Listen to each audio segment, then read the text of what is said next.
নমস্কার বন্ধুরা, আজকে বানিয়ে নিয়েছি হাতে মাখা কাঁচা টমেটোর রেসিপি। একদম সহজ রেসিপি, যে কোনো কেউ বানিয়ে নিতে পারেন। রেসিপিটা অসাধারণ খেতে হয়েছে। পুরো ভিডিওটা দেখার জন্য আমার সাথে থাকবেন।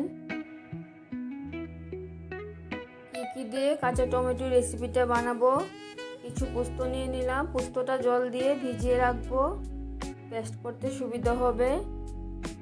নিয়ে নিলাম কিছু সর্ষে আর কাঁচা লঙ্কা।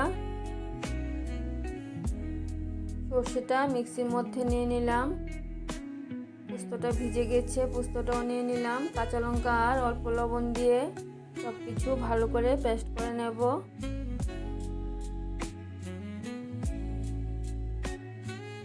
একদম ভালো করে পেস্ট করে নিয়েছি। তোমরা চাইলে হলুদ দিয়েও পেস্ট করে নিতে পারো।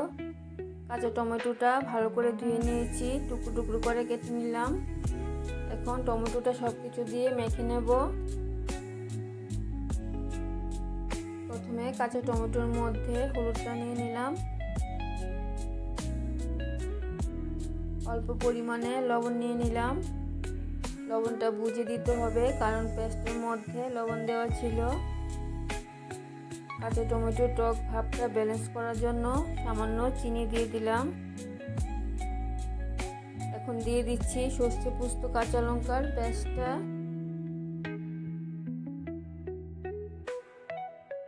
আর দিয়ে দিলাম 2-4টে চেরা কাঁচা লঙ্কা। তোমরা যদি সরিষার তেল দিয়ে মেখে নিতে চাও তাহলে মেখে নেবে। আমি সরিষার তেল ছাড়াই মেখে নিয়েছি। ফোড়ন দেওয়ার জন্য কালো জিরে আর শুকনো লঙ্কা নিয়ে নিলাম।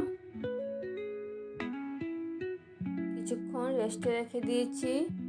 এখন কড়াইটার মধ্যে সরিষার তেল দিয়ে দিলাম। তেলটা ভালো করে গরম হয়ে গেলে কালো জিরে আর শুকনো লঙ্কা ফোড়নটা দিয়ে দেব। ফোড়নটা ভাজা হয়ে গেছে। এখন মেখে রাখা টমেটোটা দিয়ে দিলাম। গ্যাসের আঁচটা একদম বাড়িয়ে রেখে ভালো করে কষিয়ে নেব। বন্ধুরা, আপনারা একবার হলো কাঁচা টমেটোর এই রেসিপিটা বানিয়ে খেয়ে দেখবেন, অসাধারণ খেতে হয়েছে। রেসিপিটা যদি আপনাদের ভালো লেগে থাকে তাহলে আমার চ্যানেলটাকে সাবস্ক্রাইব করে আমার পাশে থাকবেন, লাইক কমেন্ট শেয়ার করবেন। টমেটোটা ভালো করে কষিয়ে নিয়েছি। এখন টমেটোটা সিদ্ধ হওয়ার জন্য মিক্সিটা ধুয়ে সামান্য জল দিয়ে দিলাম। এই সময়ে চিনি লবণের টেস্টটা চেক করে নেবেন। টমেটোটা সিদ্ধ হতে হতে জলটাও শুকিয়ে যাবে।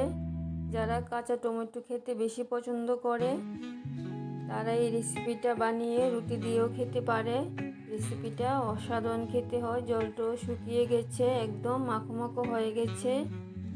রান্নাটাও একদম হয়ে গেছে। উপরে যদি সরিষার তেল দিতে চান তাহলে দিয়ে দেবেন।